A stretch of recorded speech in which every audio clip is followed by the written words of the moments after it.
Hello and thank you for joining us on the news on NTA International. I am Frama Panyi and my sign language interpreter is Hannah Olayenka. Let's see the headlines. Federal government plans to revitalize nation's silo concession program to reduce post-harvest losses. Electoral Commission in Malawi rebukes parties laying claim to victory in the presidential election before official announcement of results. And U.S. blocks UN call for Gaza ceasefire for sixth time.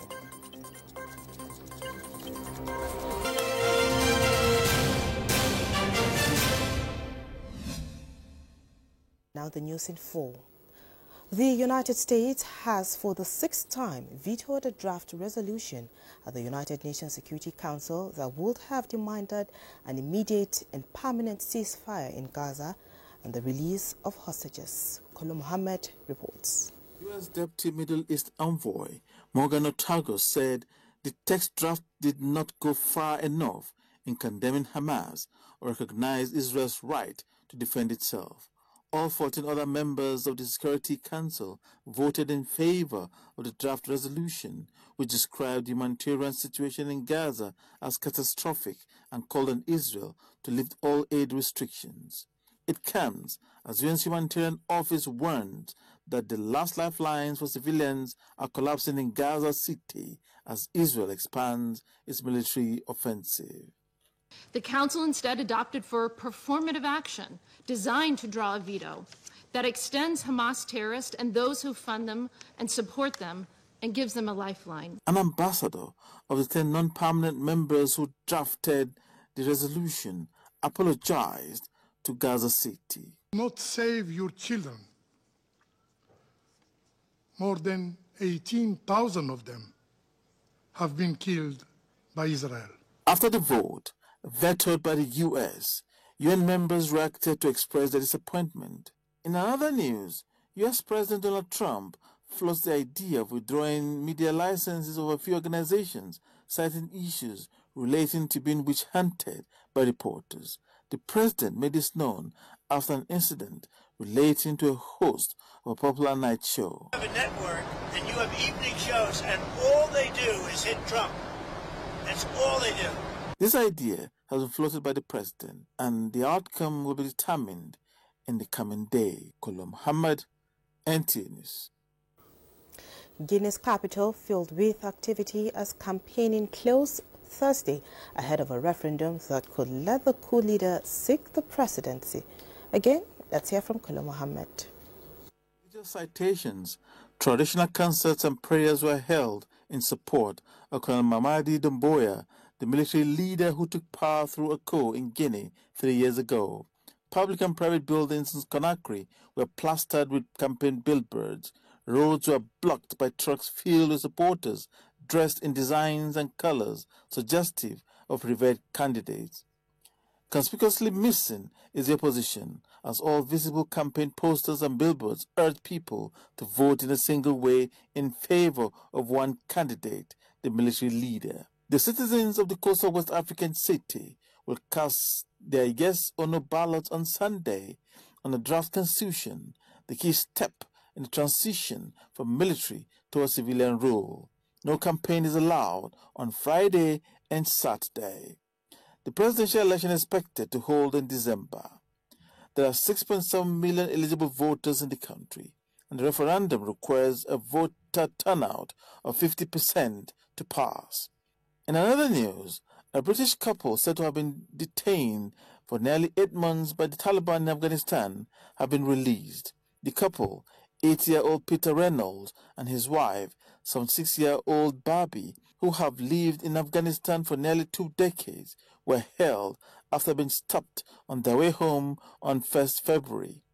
The couple were freed through Qatari mediation after they were transferred from Kabul Central Prison to a larger prison during the final phase of negotiations. The Qatari team of negotiators said Peter and Barbie Reynolds will fly to Qatar for medical checks before traveling to the UK. This breakthrough is said to have been a result of public lobbying by their family for their release. 6 days ago, an American woman who was detained with them and subsequently released told news agencies they were literally dying in prison and that time was running out. Fire Hall, who was let out 2 months into her detention, highlighted that the elder couple's health had deteriorated rapidly while in prison. The couple lived in a long-term home in Afghanistan's Bamiyan province. Kolom Hamad, NTA News. The parties of the two main candidates in Malawi's presidential election have declared victory, drawing rebukes from the Electoral Commission, which has yet to announce results. Tuesday's vote is... Deputy Speaker of Nigeria's House of Representatives, Benjamin Kalu, has emphasized the critical role of Parliament in promoting multilateralism through digital trade. He stated this at the Inter-Parliamentary Union and World Trade Organization's Public Forum in Geneva, Switzerland. Speaking on the role of Parliament in promoting multilateralism and digital trade, Kalu notes that digital trade is a defining governance challenge and approaches towards creating opportunities for youth entrepreneurs. He urges Africa to proactively pursue regional multilateralism through the African Continental Free Trade Area and its protocol on digital trade to achieve a harmonized digital market. Kalu also cited Nigeria's legislative actions, including the Nigeria Data Protection Act of 2023 and the forthcoming National Digital Economy Bill, as examples of Parliament's efforts at legislating the future of digital trade. The federal government of Nigeria has called on international investors to seize the vast opportunities in Nigeria's marine and blue economy, describing the sector as a gateway to Africa's economic transformation. The Minister of Marine and Blue Economy, Adeboyega Oyetola, made the call in London at the ongoing London International Shipping Week LISW 2025, one of the world's premier maritime gatherings. Speaking at the Africa Maritime and Shipping Assembly held at the headquarters of the International Maritime Organization, IMO, as part of the LISW, Oyetola, represented by the Director General of the Nigerian Maritime Administration and Safety Agency, NIMASA, Dayo Meberiola, urged investors to look beyond short-term gains and embrace the long-term benefits of investing in Nigeria's fast-evolving maritime landscape. Delivering a keynote address on the topic, Navigating Regulatory Seas, Steering Africa's Maritime Governance Towards Seamless Trade, he underlined Nigeria's commitment to regulatory reforms, port modernization, maritime security and sustainable shipping practices as critical pillars that make the country an attractive investment destination. Beyond security and sustainability, Oyetola stressed the urgency of regulatory harmonization across Africa's maritime sector, noting the fragmented regulations and non-tariff barriers undermine the objectives of the African Continental Free Trade Area. The minister also urged the platform to seek support for Nigeria's candidature for election into Category C of the IMO Council for the 2026-2027 biennium, emphasizing that Nigeria's aspiration goes beyond national interest. President Bola Tinubu is once more assuring the family of late Muhammadu Buhari and Nigerians that the spirit of honesty and integrity of the former president will not be stained. The president visited widow of the former president, Aisha Buhari, in Kaduna. State House correspondent Musbawat Wahab reports that the president also attended a wedding ceremony of a son of former Zamfara State Governor, Abdulaziz Yari. Details in our subsequent bulletin.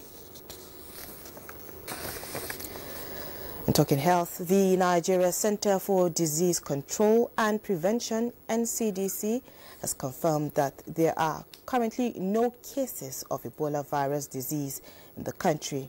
The clarification follows widespread concerns over reports of suspected cases. Director General of the NCDC, Dr. Jide Idris, confirmed that the 2 individuals earlier flagged as suspected cases have tested negative for the virus. He called on the public to remain calm and avoid spreading unverified information, stressing the need to rely only on updates from credible health authorities. We have no cases of Ebola in the country. The case was tested negative for Ebola, And today again, they are actually doing the same test of the blood for Lassa fever or something similar, which we are used to here. So you understand me? But for Ebola, it is negative. We do not have any case of Ebola in the country now. But I must say again that this social media thing can create panic. And this is something again that we would like to discourage, that people again should only listen to information coming from NCDC so that we have a coordinated information line. While health officials at the Abuja facility where the most recent suspected case was isolated have confirmed a prompt and coordinated response. The NCDC also reiterated that surveillance have been intensified, particularly at border crossings and major points of entry, to ensure early detection and rapid containment of any potential outbreak. Supporting our team because they also provided us with PPEs and other consumables that were very, very necessary in managing this patient. But more importantly, again, I must commend the effort of the private hospital that triggered this.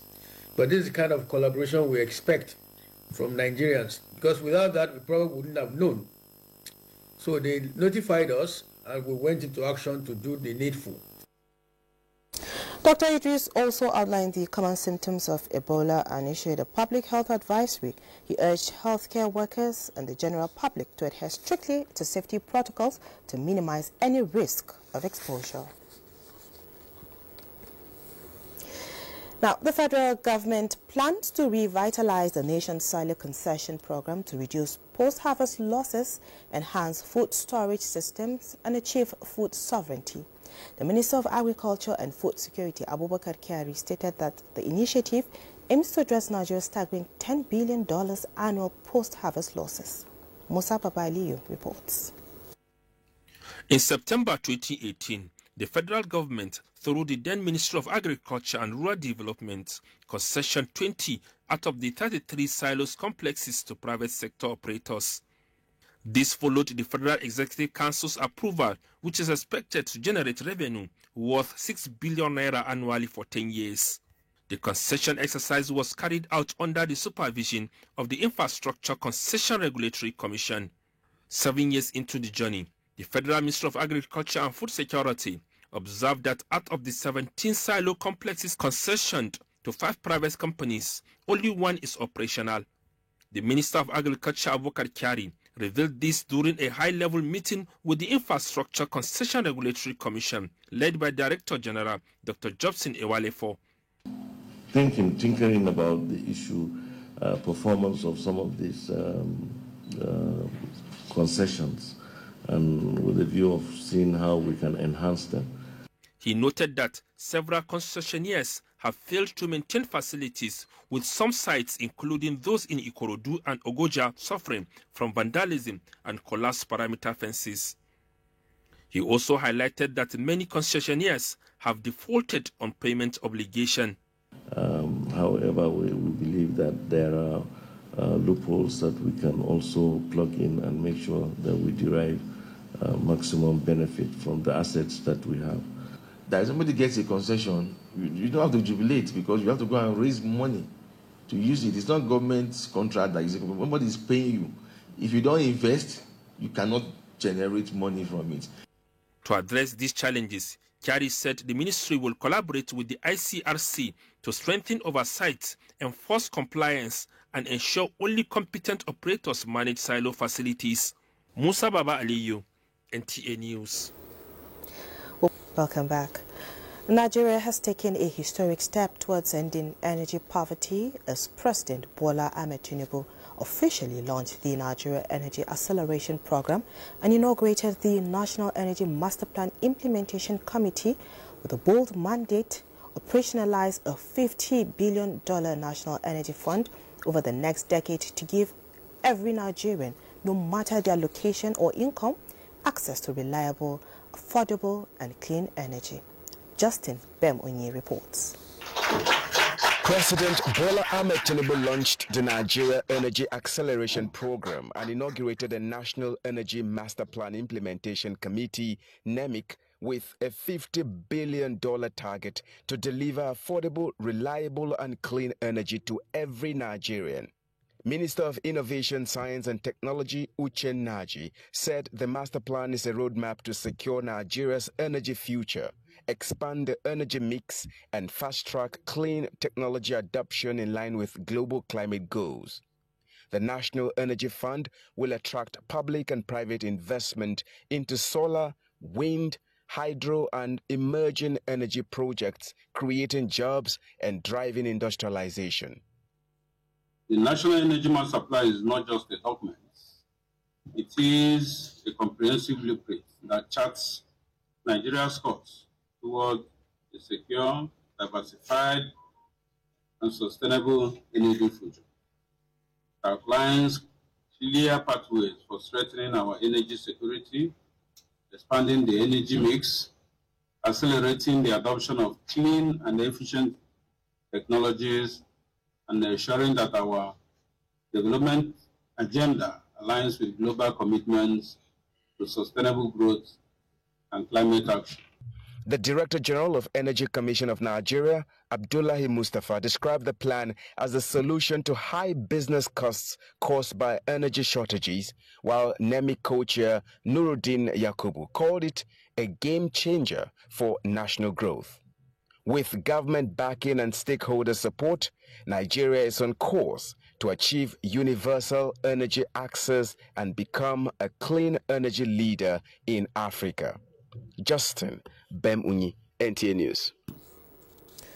The Nigerian Television Authority, NTA, has inaugurated its groundbreaking Creative Media Sector Skills Steering Committee, marking a new era in the media industry. This committee aims to identify specific areas where skills shortages are most acute and tap into expertise in the dynamic realm of creative media development and workforce training. Garba Natala tells us more.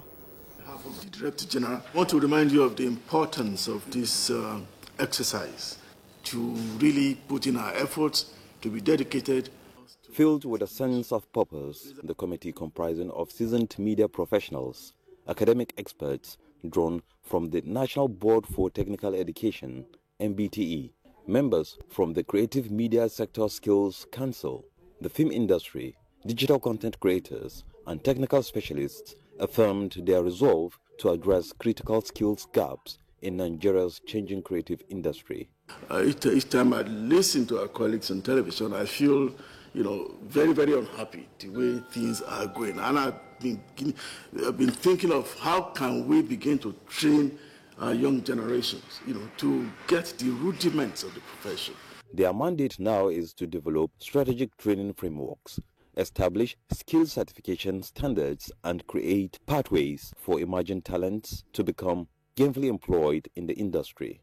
The Renewed Hope initiative comes as Nigeria's creative industry continues to gain international recognition, with Nollywood currently ranking as the world's second largest film industry, and Nigerian music artists achieving widespread global acclaim, having the potential for economic and cultural impact. The Sector Skills Council is designed to bridge the gap between industry and training providers by first identifying occupational standards and competencies required in the creative media sector. You are tasked with overseeing the implementation of training programs that are in line with global best practices and meet the specific needs of our local industry. To translate vision into action, this approach aims to engage international partners for knowledge transfer in areas such as digital storytelling, film production techniques, and multimedia journalism. In Abuja, Garba Muhammad Natala, NTA News. Talking transport now, the Nigerian Railway Corporation has signed a memorandum of understanding with Ajaokuta Steel Company, marking a significant partnership in the drive to transform the railway sector. Correspondent Ladibala reports that this collaboration is part of the federal government's renewed efforts to attract investment and partnerships in the sector. The MOU, signed on the sidelines of the recent International Railway Conference, aims to leverage Ajaokuta Steel Company's expertise in producing steel and other materials for the railway sector. Each other's advantage to put up a system that will save money, technical exchange, and in return, the Ajaokuta Steel Company will be given the opportunity in a business terms level to produce some of our spares for us. In Ajaokuta, this is an historic thing for us. It brings back the popular revitalization process of Ajaokuta. I mean, it's for Nigerians to now believe that Ajaokuta is working, as promised by President Bola Ahmed Tinubu. This process involves working with the railway for the profiling of some of their equipment and also manufacturing some of the parts that they will be using in railway. The agreement spans 5 years and is renewable, underscoring the potential for long-term collaboration. Training and recertification of fuel tankers driver are practical ways to curtail crashes on the road. This was the focus of engagement between the Committee on Driver Retraining and Road Safety and the Ministry of Transportation. Correspondent Ladi Bala reports. Accidents involving fuel tankers and articulated vehicles are becoming frequent on Nigerian roads, resulting in loss of lives and property. The social-economic impact of these incidents is devastating. To address this challenge, the National Assembly directed the training and recertification of fuel tanker and articulated vehicle drivers nationwide. Subsequently, a committee was constituted by the Ministry of Transportation. 6 months after the directive and concern over the increase in crashes, the committee is now on a fact-finding mission to investigate the delayed implementation and calling for urgent action. It is not enough to have bus terminals, to have effective transportation, but we also need to complement it with safe drivers on the road. The Minister of Transportation, represented by the Director overseeing the Office of the Permanent Secretary, attributes the delay to lack of budgetary allocations. That you need large funds to carry out this training. That was not envisaged in the budget of the ministry. Be that as it may, the Honourable Minister is looking for other ways around it to ensure that the training takes place. However, the ministry reiterates its commitment to making transport safe for Nigerians. The committee notes that over 80% of fuel tanker and articulated vehicle drivers are not certified. In Abuja, Ladibala, NTA News. The Rotary Club of Wuse Central has carried out several basic education and literacy projects at the LEA Junior Secondary School, Wuse Zone 2, Abuja. Francis Udojo reports that the initiative is in solidarity with the 2025 International Literacy Day celebration. Celebration fills the air as students of Junior Secondary School, Wuse Zone 2 were greeted with gifts of 150 school bags donated by members of the Rotary Club of Wuse Central. The club equally donated 100 desks and gave scholarships to deserving students as encouragement to pursue their dreams. A very small seat, you see 4 students, 5 students sitting in one seat. But now, thank God for Rotary Club for doing this great job for us. Everywhere, cobwebs everywhere. But now we came back to a conducive environment for learning. The gesture is in line with International Literacy Day, an annual event celebrated in the month of September.